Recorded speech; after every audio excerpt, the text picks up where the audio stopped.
A sudden roar tore through the ranch yard just as Rosalind Fletcher finished her evening lesson. Wolves again. This time their howls echoed from the distant foothills, an eerie reminder that nature's dangers were never far away. Hiram Caldwell heard it too, his jaw tightening as he grabbed his rifle.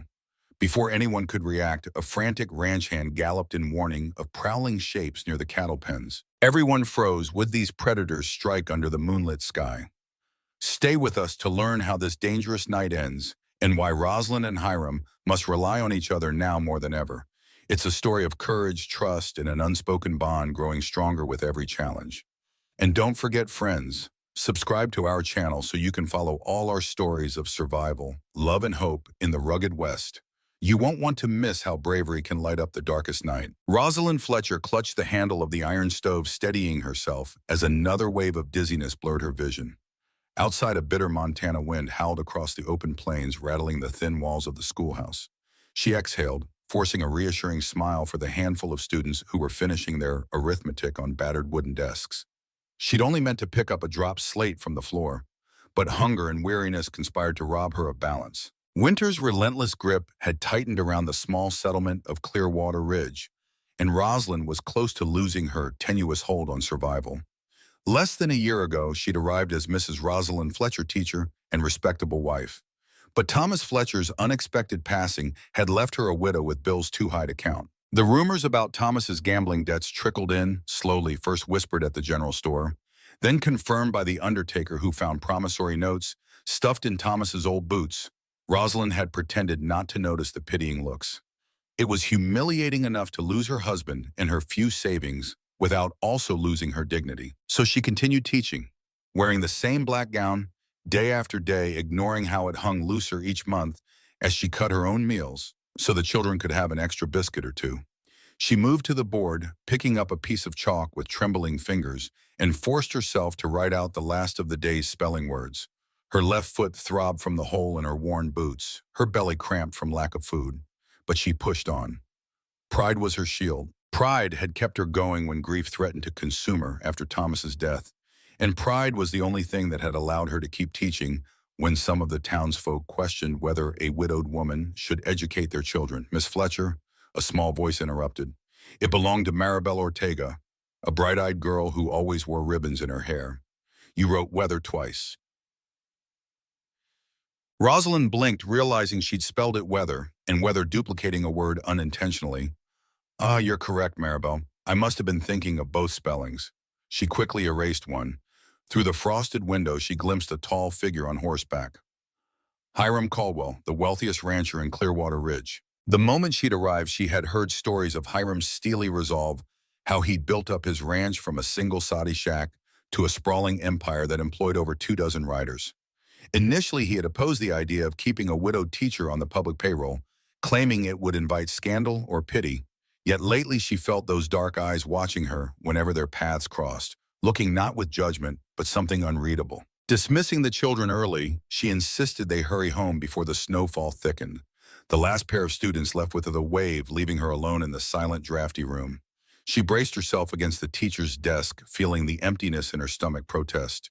This school day was done, but she had no relief to look forward to.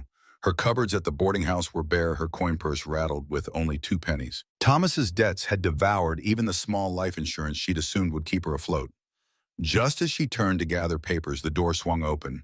A gust of freezing wind followed Hiram Caldwell inside. Tall and broad, he removed his hat, letting dark hair peppered with the first hints of silver catch the weak light. He surveyed the room, worn desks, a half-dead fire, and Rosalind's trembling hands. Miss Fletcher, he said, in that low voice that carried in quiet rooms I was passing by, and thought I'd look in on the lesson.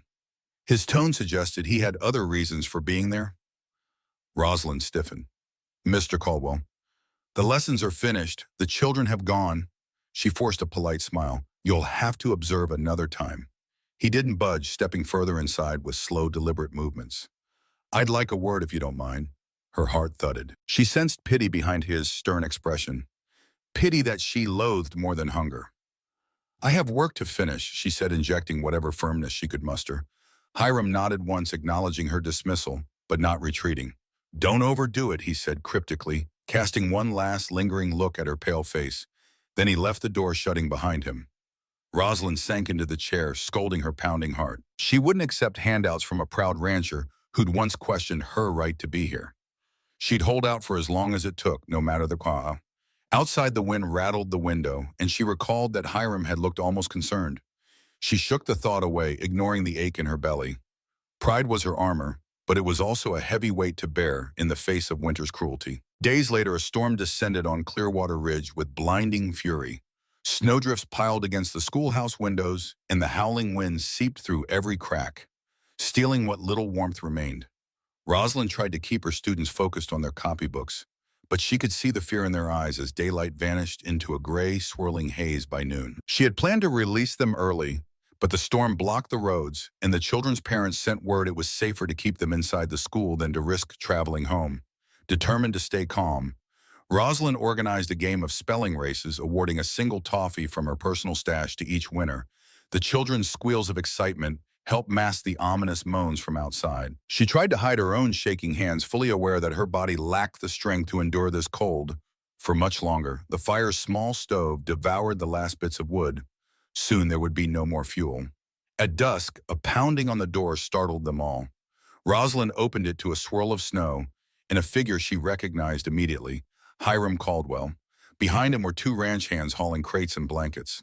"Step aside," he ordered gently.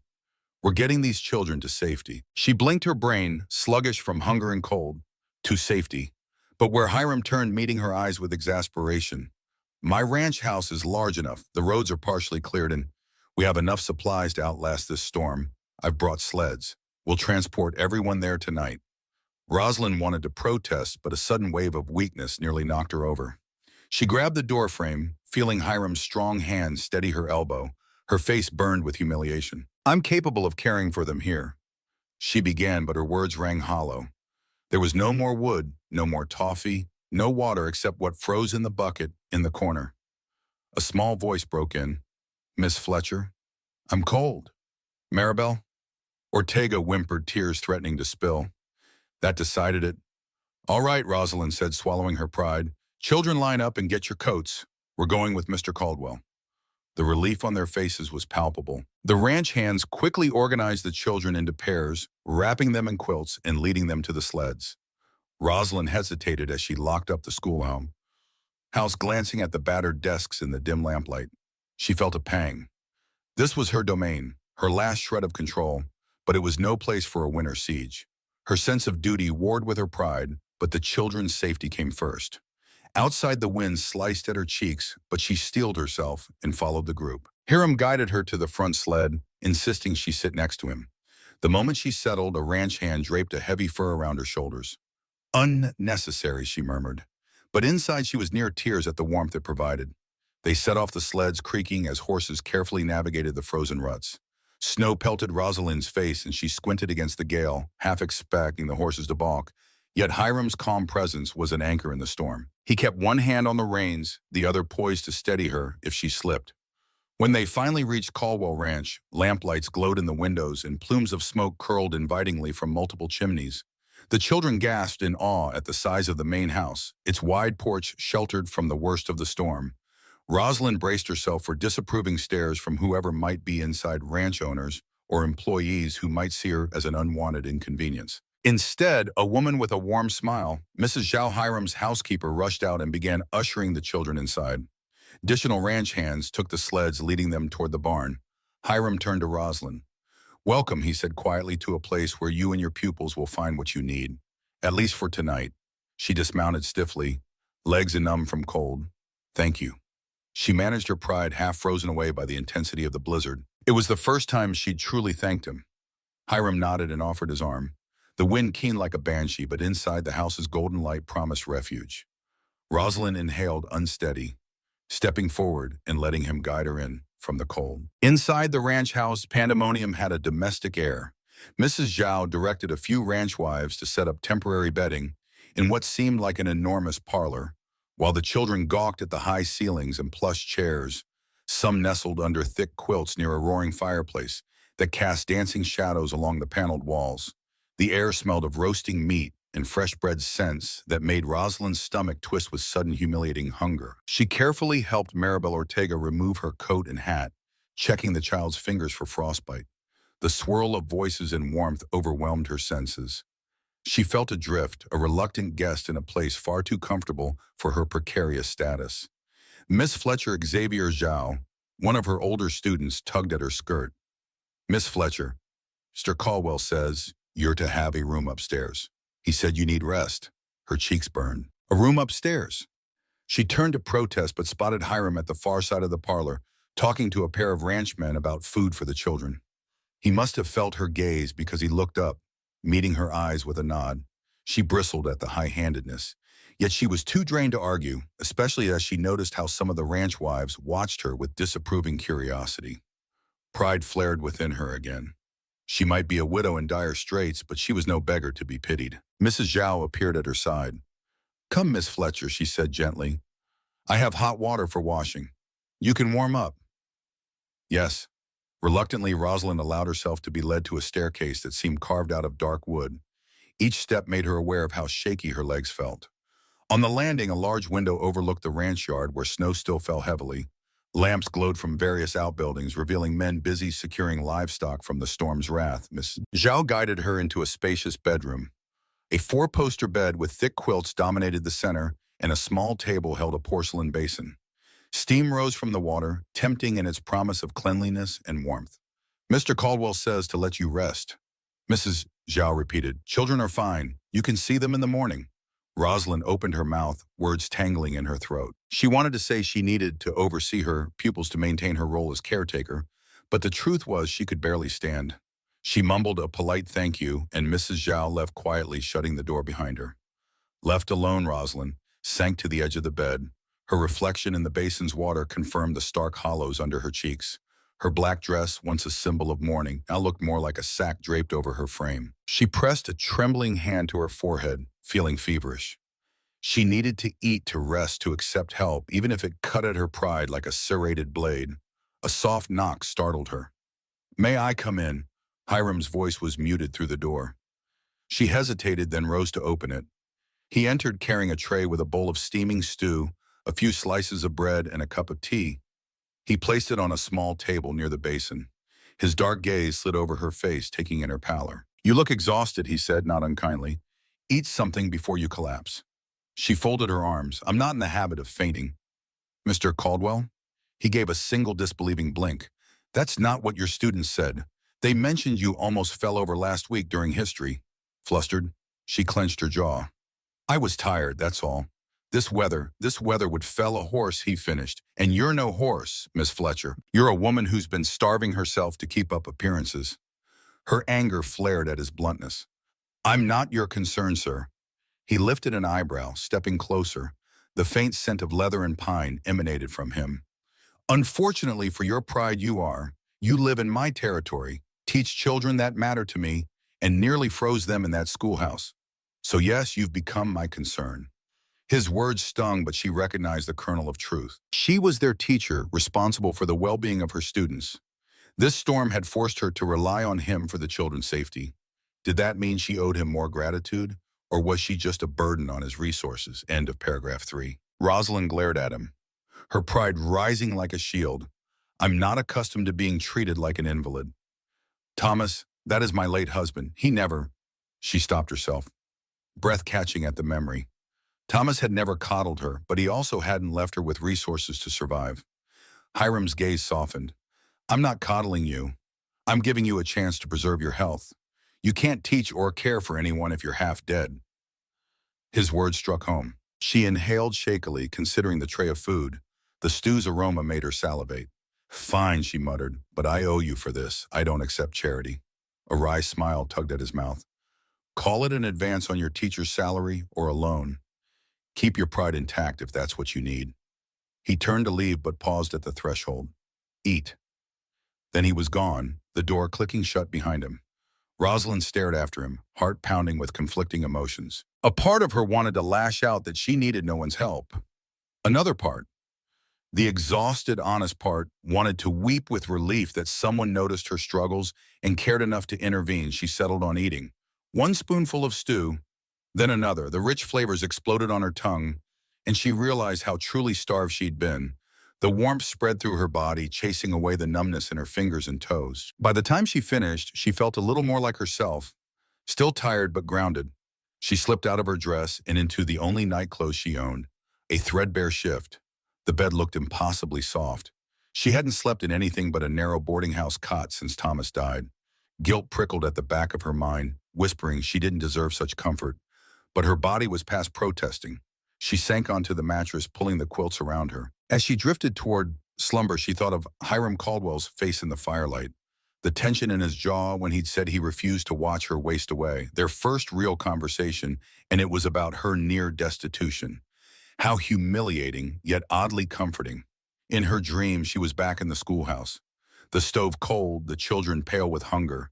She tried to gather them, but the door was locked. A tall figure with dark eyes approached from behind holding out a crate of supplies, but she was too proud to turn around. She woke with a start, heart racing. Dawn was a faint glow behind the curtains. She realized the storm had abated, leaving a hush across the ranch. Stretching, she found her limbs stiff but no longer ice cold. She rummaged for her dress, frowning at its threadbare state. She'd have to face the ranch hands and the children in these clothes, wearing a widow's black that no longer fit well. Summoning her resolve, she opened the bedroom door and padded into the hallway. She followed the scent of coffee to a large dining room. The children, her students, were there, seated at a long table, chattering excitedly. Mrs. Zhao was pouring coffee into a delicate porcelain cup for Hiram, who sat at the head. The ranch wives from the previous night were absent, likely back at their own homes now that the storm had passed. Maribel spotted Rosalind and waved, her face bright with relief. "Miss Fletcher, come sit." The girl slid over to make room. Rosalind forced a smile, conscious of Hiram's gaze upon her. She approached, noticing an empty plate set beside his. She swallowed, realizing they expected her to dine in his company, in front of the children. The scandal potential soared through her mind, but she had little choice.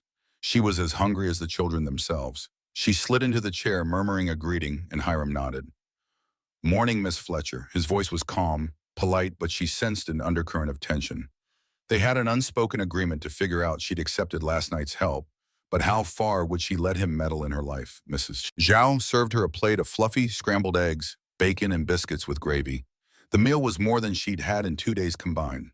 She bowed her head in silent thanks, then caught Hiram watching her. It felt unsettling but also strangely protective.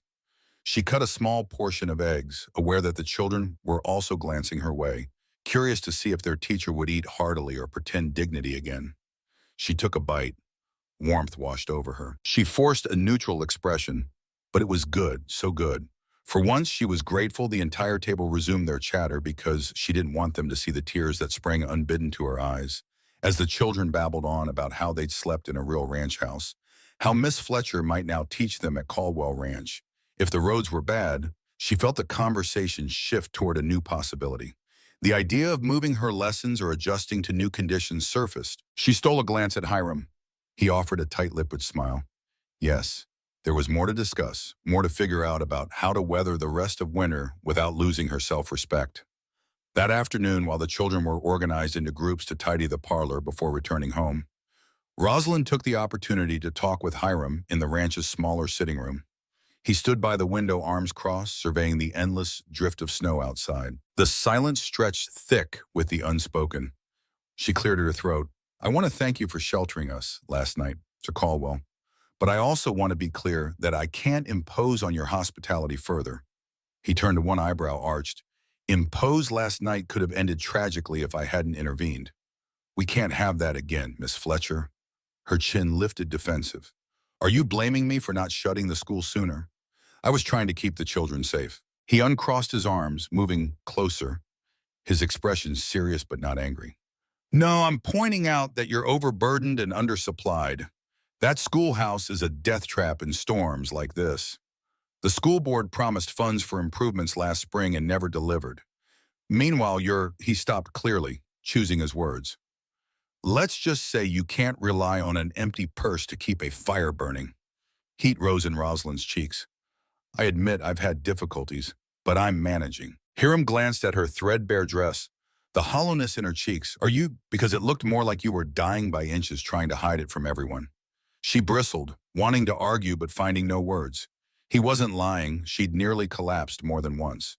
The memory of the schoolhouse fire dying as she shivered, trying to keep the children warm, haunted her. Listen. Hiram continued, his tone gentler. I have a proposition. Bring your school to my ranch for the remainder of winter.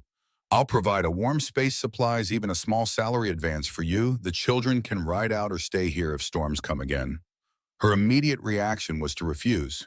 Teaching at Caldwell Ranch meant stepping deeper into Hiram's domain, losing more of the independence she clung to so fiercely, but the practical side of her recognized the sense in his offer. The school board's promised funds were nowhere to be seen, and she had zero confidence in them fixing her building anytime soon.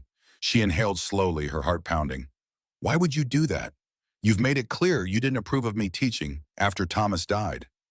Hiram's jaw tightened. I was wrong, he said. I let my own grief overshadow what was best for the community. My wife Eleanor died because she refused help. She was so damn proud, and I see echoes of that in you. I don't want to watch someone else starve themselves for pride.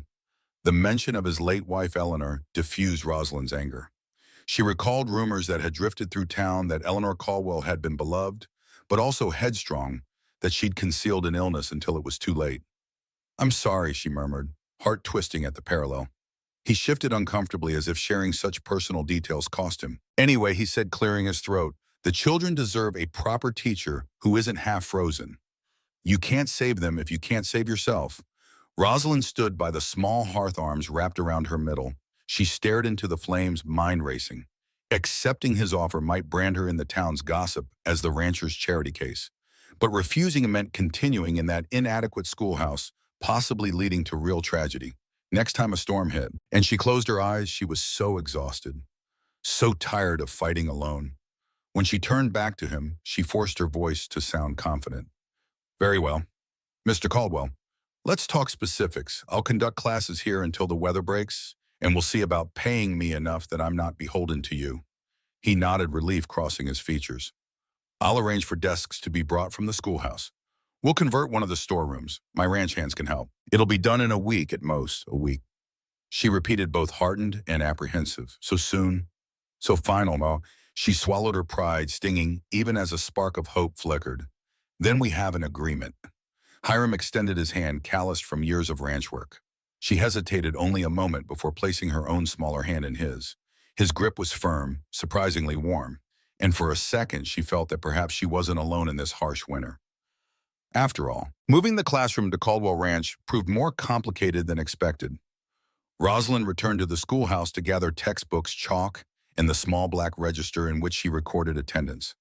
The memory of that last storm lingered in the corners of the empty room, as though the wind's howling still echoed in the rafters. She glanced at the stove, its rusted belly, a reminder of nights she nearly froze trying to keep a fire going without enough coal. The next day, a wagon arrived, driven by two of Hiram's men, Jacob Lee and Peter Alton. They loaded desks with practiced efficiency, joking about how they'd transformed the ranch storeroom into the best school in these parts. Rosalind hovered on the threshold, directing them on which items were essential: maps, the blackboard, and a battered set of encyclopedias. By the third day, everything had been transferred except the old clock that no longer ticked. She hesitated over it, remembering the day she'd wound it for the last time, praying it would keep better time than her life had. In the end, she left it behind. The clock and the memories attached to it belonged to a chapter now closed. She walked the perimeter of the schoolhouse one final time. So many mornings spent teaching sums and letters, so many afternoons forging small minds while her own body starved. She ran her hand along the splintered doorframe, recalling the sense of pride she once felt as a teacher in her own domain. But that pride almost killed her. Now she was trading it for survival and maybe a chance at something more. Returning to Caldwell Ranch, she found the new classroom in a corner of the largest barn, impeccably cleaned and walled off. The storeroom had been fitted with windows, letting in far more light than the old building ever had. A fresh stove stood near the back, accompanied by rows of desks. Hiram had even installed a modest set of bookshelves, stocked with volumes she'd never seen before, gently used readers, histories, and natural science tomes. Her heart swelled at the thoughtfulness behind each acquisition. It's quite an improvement, Mrs. Zhao remarked. Dusting a stack of books, Mr. Caldwell wanted to ensure the children have everything they need. Rosalind touched the smooth new blackboard, the chalk shelf below it, and the robust stove that promised real warmth. He's been generous, she said, trying to keep her tone matter-of-fact, but inside she marveled at how thoroughly Hiram had laid the foundation for her success and comfort. On Monday morning, the children arrived by wagon or on foot, wide-eyed at the ranch's sprawling acreage. They spilled into the new classroom, exclaiming over the bright walls and the comfortable desks. Maribel Ortega pressed her face against the window, pointing out the horses in the adjacent corral. "It's like a field trip every day, Miss Fletcher," she squealed. The lesson began, and for the first time in months, Rosalind taught without worry that the wind might seep through the walls or that she'd run out of firewood. The stove crackled, providing steady warmth. She caught glimpses of Hiram passing by the open barn doors, checking on them with quick glances. Each time their eyes met briefly, a silent acknowledgement passing between them. By mid-morning, she realized she felt stronger, more in command, and not just physically. A hot breakfast, courtesy of Mrs. Zhao, had eased her usual hollow ache. The children noticed too. Samuel Lee commented that Miss Fletcher looked happier, which made her pause in surprise. Was that what warmth and a full stomach did? At lunchtime, she sat with the children in the barn's corner, their laughter filling the air. She found herself laughing along at their jokes, something she hadn't done in a long time. Quietly, Hiram brought over a basket of fresh bread and fruit from the ranch kitchen, placing it within arm's reach. She caught his eye and nodded, grateful. After the students left for the day, she remained behind to straighten the desks. Hiram approached his boots echoing on the wooden planks. "How did the first day go?" he asked, leaning against the wall in a casual posture that belied his watchful gaze. She turned a small smile, curving her lips. "Better than I hoped. The children love it. I love it. It's more than I expected." He nodded, satisfaction evident. "You deserve it. You know." Her smile faltered. "Deserve. After Thomas died, after I nearly froze in that old schoolhouse. Does a teacher who fails to provide for herself truly deserve these comforts?" Hiram's expression turned resolute. "You didn't fail, you were let down. This territory promised to support its teacher, but it took a tragedy for action to happen. Don't confuse your circumstances with your worth." Rosalind felt her throat tighten. For so long, she'd assumed her hardships were proof of her failings. His words offered a perspective she hadn't let herself consider. She bowed her head, murmuring, "Thank you." He reached out gently, touching her shoulder. "You're welcome here, Miss Fletcher. Don't ever doubt that." Outside, the sun was setting, painting the snowy plains in shades of pink and gold. The ranch hands called it roselight. For a moment, Rosalind stood in that glow, feeling the press of Hiram's hand on her shoulder, a gesture of reassurance and possibility. She realized her winter was no longer a season of mere survival. Perhaps it was the beginning of something new. With each passing day, the new school at Caldwell Ranch grew more vibrant. Snow still blanketed the countryside, but the children's enthusiasm warmed the makeshift classroom. Rosalind guided them through lessons in reading arithmetic and history, occasionally peeking out at the corral where ranch hands tended to the stock, or at the fields glistening under the midday sun. She found herself adapting her teaching to reflect the daily realities of ranch life, assigning essays on livestock breeds or geometry problems involving fence lengths. The children seemed to thrive in this environment, and Rosalind too found unexpected joy in the daily routine. Mrs. Zhao insisted she come to the main house for lunches, providing hearty stews and fresh bread to keep her energy up. At first, Rosalind felt uneasy accepting so much generosity, but the difference it made was undeniable. Her cheeks no longer looked gaunt. She had the strength to stand all day without faintness. Hiram, for his part, kept a respectful distance. Most of the time, he'd appear briefly each morning to ensure the stove was well stocked with firewood, or he'd tip his hat in greeting when she brought the children outside for a midday break. Yet there were moments, quiet interludes at dusk, or chance encounters in the barn, when their eyes met and lingered a fraction too long. Late one afternoon, as the children packed their slates and scarves, a sudden ruckus broke out in the yard. A ranch hand, Eduardo Ortega, rode in at a gallop, shouting for Hiram. Through the window, Rosalind saw the man's face taut with fear. She dismissed her students early, trusting the older ones to escort the younger ones home, or to bunk at the ranch if needed. Then she stepped outside to find Hiram listening intently to Eduardo's report. "A pack of wolves," Eduardo said, breathless, "spotted near the far pasture. Couldn't get a head count, but they're bold. We lost 2 calves." Hiram's face hardened. "Gather the men. We'll form a patrol tonight." Rosalind felt her heart twist. She remembered the stories of predator attacks in these harsh winters. Her old schoolhouse had never been threatened, but now that she was on ranch land, the danger felt more immediate. "The children are safe, right?" she asked, stepping up beside them. Hiram nodded, though worry shone in his dark eyes. Yes, but I don't like how close these wolves are getting, she swallowed. Is there anything I can do to help? He shot her a measuring glance. Keep the school locked. Watch the kids. The last thing we need is a wolf sniffing around the barn, but I'll try to keep them off this property line. That evening, after the children had gone and the ranch hands rode out in pairs to track the wolves, Rosalind found the barn strangely quiet. Usually the occasional wandering horse or the soft mumble of animals provided background noise. Now an eerie hush settled, as if the entire ranch held its breath. She paced the storeroom turned classroom, heart pounding. She wasn't exactly helpless. There was a shotgun propped by the door, courtesy of Peter Alton. But she had no experience firing one. She forced herself to imagine the steps.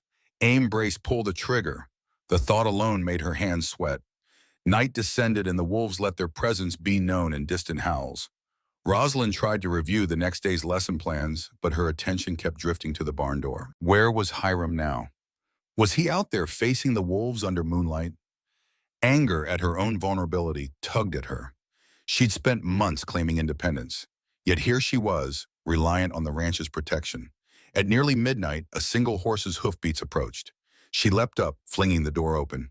Hiram slid off his horse, face grim but uninjured. She exhaled in relief, momentarily startled by her own strong reaction. Had she been that worried? He saw her silhouette in the doorway. It's done, he said softly, as though not to wake anyone else. We drove them off, at least for tonight. She stepped aside so he could enter the barn, the warm lantern light revealing dirt smudges across his cheek, a small tear in his jacket. You're hurt, she observed, pointing to the jacket sleeve.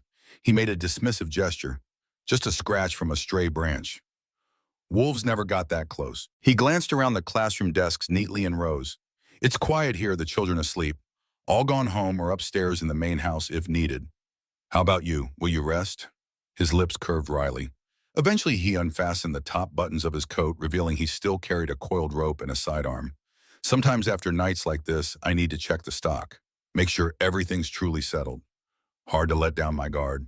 Rosalind understood. Fear lingered long after the threat was gone. Take care of yourself, too, she said, words of concern slipping free, surprising them both.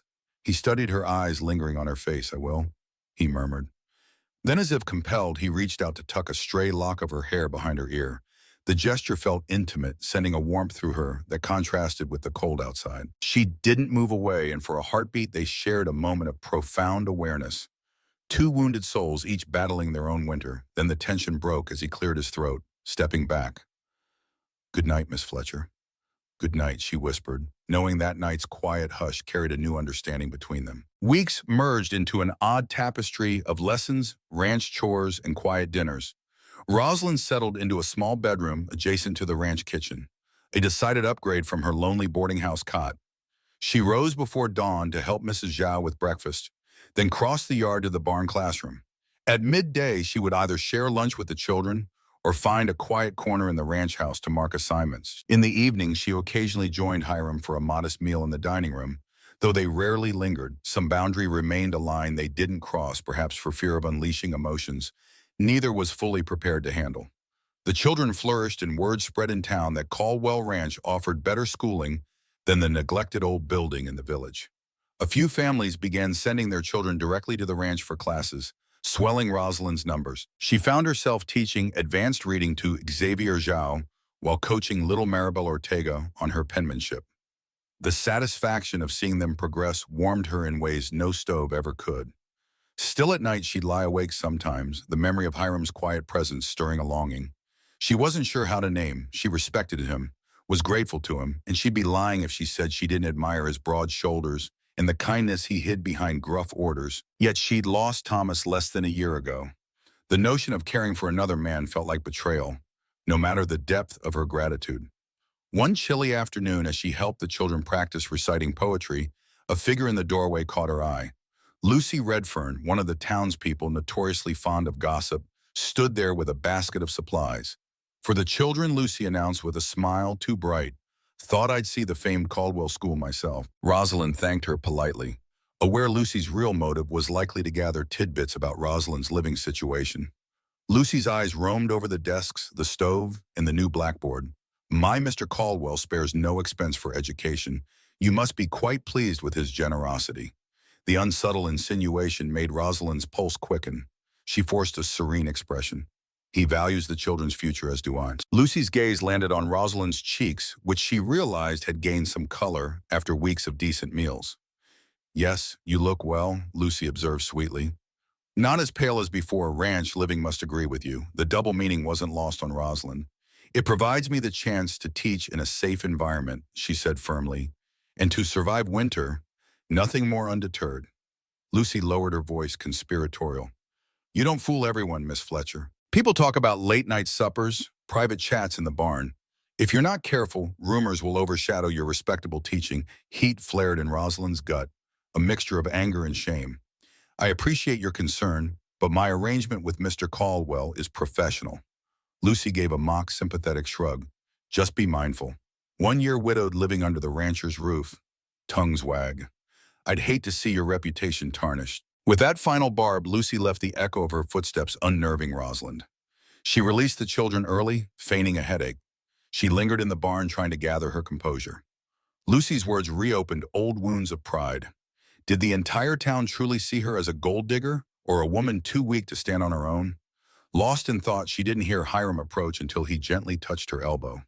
She startled, turning to see concern etched in his dark eyes. Are you all right? He asked. She hesitated, recalling Lucy's accusations. I'm fine, she lied. His gaze swept over her, clearly unconvinced. You dismiss your class early. You're trembling. That's not fine. She inhaled, struggling to keep tears at bay. It's Lucy Redfern. She came hinting about my reputation, about how people see me living here. It's humiliating. Something flinty sparked in Hiram's eyes. I'll speak to her. No one will insult you under my roof. Rosalind's pride bristled again. That's exactly the problem. It's always your roof, your protection. I stand here with nothing but a borrowed bedroom, and she waved at the desks, a borrowed classroom. He stiffened. It's for the children.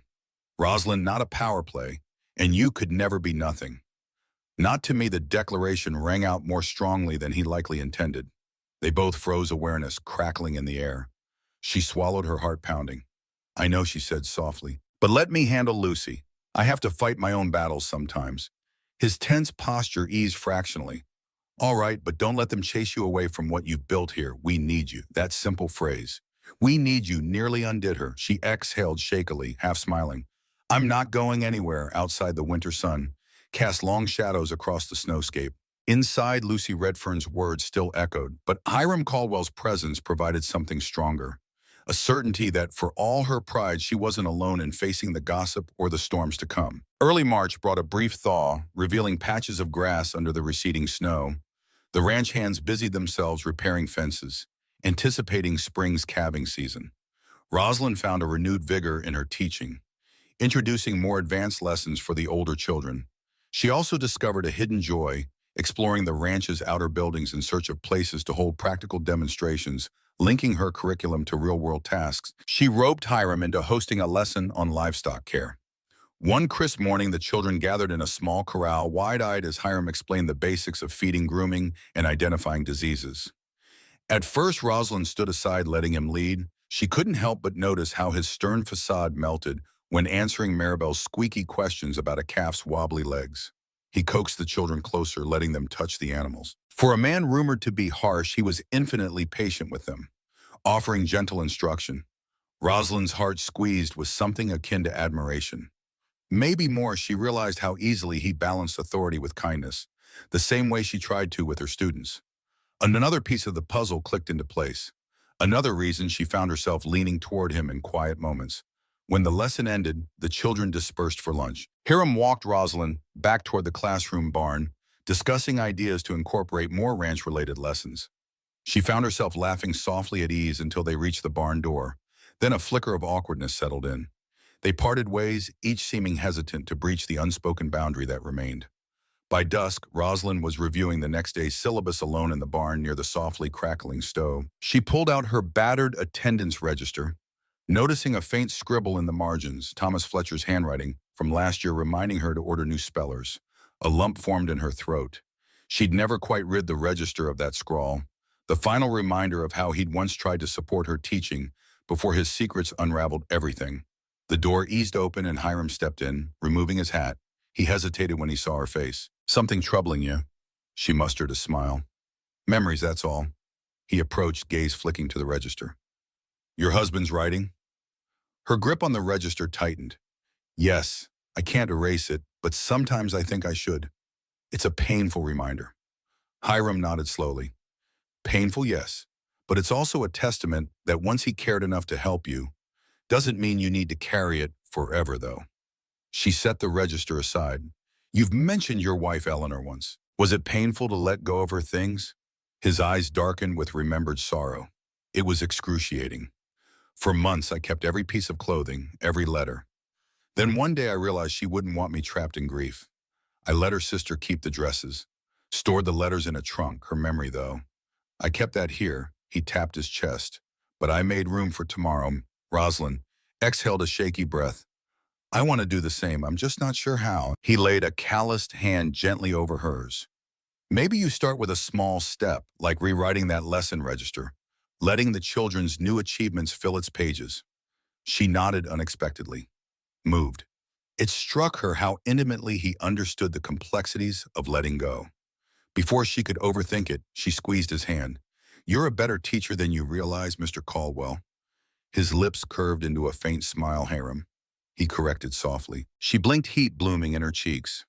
They had known each other for months now, but formality had remained a shield. "Hiram," she repeated quietly, heart fluttering at the intimacy of using his given name. In that single word, the barn's lamplight, the drifting dust motes, and the soft hush of the late evening seemed to conspire, creating a moment so fragile she feared any movement would shatter it. She felt a surge of longing, confusing yet undeniable. But she merely let her hand remain in his, breathing, in the warmth of promise that emanated between them. Spring arrived in a surge of green and gold. The snows melted from the foothills, revealing wildflowers that shimmered under the sun. The ranch bustled with new life. Calves stumbled around the corrals, and the children marveled at the first blossoms near the greenhouse. Eleanor Caldwell's beloved winter roses now tended by Mrs. Zhao. Within the barn classroom, Rosalind introduced a gardening project, letting students nurture seedlings in small pots. She found herself blossoming too, her cheeks no longer gaunt, her eyes bright with renewed purpose. She also discovered a deeper connection with Hiram. Not just mutual respect, but a growing undercurrent of admiration, perhaps affection. She'd catch his eye during a midday meal, or he'd linger after a lesson to discuss the children's progress. Each shared glance felt like an open secret. She realized she awaited his footsteps with a flutter of anticipation in the late afternoon, hoping he'd come by with a just checking in. Rumors in town, fueled by Lucy Redfern, and her ilk suggested a full-blown romance. Rosalind overheard two ranch wives whispering about wedding possibilities and how Hiram Caldwell never courted anyone after Eleanor. Instead of bristling at the gossip, Rosalind found it strangely comforting that people saw her not as a destitute widow, but as someone Hiram might cherish. The day of the ranch festival approached. An annual event, it brought together neighbors for a day of feasting, dancing, and contests. Rosalind planned a small performance by her students, recitations of poems and songs to display their learning. She wanted them to shine, to feel pride in front of their families. On the morning of the festival, the sun rose in a blaze of pink and gold. The ranch yard filled with wagons, riders, and the smell of roasting meats. Children ran about with ribbons in their hair, laughing as ranch hands set up games. Hiram presided over everything with calm authority, ensuring every detail was in place. Rosalind stood near the newly constructed stage, offering last-minute instructions to her students. Maribel tugged Rosalind's sleeve. "Miss Fletcher, you look so pretty." The girl's eyes shone. "Your dress is blue like the sky." Rosalind touched the fabric, self-consciously. It was a modest but new gown Hiram had insisted on purchasing. "Thank you, Maribel. Are you ready for your poem?" The child beamed, nodded vigorously. As the children assembled, the crowd gathered around, eager to see the show. Hiram, standing off to the side, offered Rosalind a small, encouraging nod. Warmth flooded her. The performance went flawlessly. The children recited with clarity, singing a folk tune that ended to rousing applause. Rosalind joined them on stage, proud tears threatening, as she thanked everyone for their support. Then came the dancing. The fiddles struck up a lively tune, and couples formed in the ranch yard to reel and waltz. Rosalind hovered at the edge, uncertain if she should join, but Hiram appeared beside her, offering his hand. "Would you do me the honor?" He asked, his deep voice low enough that only she could hear. She flushed, remembering the last time she danced had been at her wedding to Thomas, a memory tinged with sorrow. Yet the hopeful glint in Hiram's eyes reminded her that she wasn't betraying Thomas by stepping forward. She was honoring life by living it. She placed her hand in his. They swirled into the ring of dancers, the music carrying them. If the watchers whispered, Rosalind no longer cared. In Hiram's arms, she felt the steadfastness of new beginnings. After a lively reel, the fiddles transitioned to a waltz. Hiram drew her close, one arm around her waist, the other clasping her hand. The closeness was exhilarating, a window into trust and tenderness. When the music ended, they remained standing, breathing unevenly. Applause and laughter filled the yard. But for that moment, it was just them. Her heart hammered. She saw an unspoken question in his gaze. Would she accept what was blossoming between them? She squeezed his hand gently, her eyes shimmering with something akin to yes. They stepped apart a moment, broken by the swirl of festival goers, but an unspoken promise had been made. Tomorrow she'd return to her classroom, continuing the life she never thought possible. And perhaps she'd allow herself to hope for more than survival. She'd allow herself to hope for love that thrived under the big Montana sky, no longer starved by fear or pride, but nourished by the warmth of a rancher's devotion. In the tender hush that followed the festival's last dance, Rosalind Fletcher gazed across the ranch yard, where families still mingled under lantern lights. It struck her how different her life looked compared to that bitter winter morning just months ago. She was no longer the starving widow teacher, alone in a frigid schoolhouse. She had found belonging in the very place where she once feared she'd be judged. Hiram Caldwell stood at her side, his presence steady and comforting. He offered his arm and she looped hers through it, feeling an unspoken vow of partnership. In that simple gesture, walking together, they guided Maribel Ortega and several other children back to the newly adapted barn classroom, where the evening's coals still glowed. The children, giggling from the excitement of the day, settled into quieter chatter as Rosalind reminded them about tomorrow's lessons. They watched her with open affection, no longer just their teacher, but also a friend who'd proven she'd stay by them through any storm. When the children dispersed, Hiram closed the barn doors. Rosalind followed him out into the soft moonlight, the distant mountains silhouetted against the sparkling sky. She thought of Thomas, her late husband, once a painful memory, but now resting peacefully in her heart. And she thought of Hiram's wife, Eleanor, who had left behind a greenhouse of winter roses that still thrived. They had both known losses, but through shared compassion and a willingness to help each other, they had transcended the loneliness of grief. Hiram turned to her, a gentle smile curving his lips. "You ready?" he asked, his tone warm with promise. "For what?" Rosalind teased, though she already sensed the answer. He glanced at the newly built teacher's quarters near the ranch house. "To come home," he said simply. "Every evening after your teaching, after we've faced storms or gossip or long days of work, to be with someone who sees you, believes in you, and stands beside you." A lump formed in her throat. In that moment, she grasped how far she'd come from the starving widow who'd refused to accept a single biscuit out of pride. Now she was a teacher sustained by community and fellowship, a woman who had discovered that true worth wasn't about standing alone at all costs, but learning to accept help when genuinely offered. "Yes," she whispered, placing her hand in his. "I'm ready." They walked to the porch of the ranch house, children's laughter fading behind them, the night sky a tapestry of stars overhead. They paused at the threshold where lamplight spilled onto the worn boards. As Hiram opened the door, Rosalind sensed the shape of a bright tomorrow, built from the ashes of sorrow and the quiet heroism of kindness. Stepping inside, she let the glow wash over her, trusting that even the darkest winter could yield to warmth, and that every humble act of care could carry two wounded hearts into a season of unexpected, enduring love. From those bitterly cold beginnings to the hard-won peace of spring, Rosalind and Hiram forged a bond that neither expected yet, both desperately needed. They learned that pride can keep people apart, but vulnerability can bring them closer. Across the snows, the howling wolves, and the murmuring gossip of a small town, they chose each other, and in doing so found the home they'd thought impossible to rebuild. Today, she teaches her students in a safe, sunlit space, and he stands beside her. Holding off any storm, real or rumored, in love and gratitude, they continue to honor the memories of those they lost by fully living this new chapter. It's a reminder for us all, every ending can lead to a brighter season if we dare to accept help and open our hearts. What did you think of their journey? We'd love to hear your thoughts and experiences. Please comment below so we can continue sharing hope, faith in the enduring power of human connection. And don't forget to subscribe for more stories that show how resilience and compassion can lead to a life's greatest joys.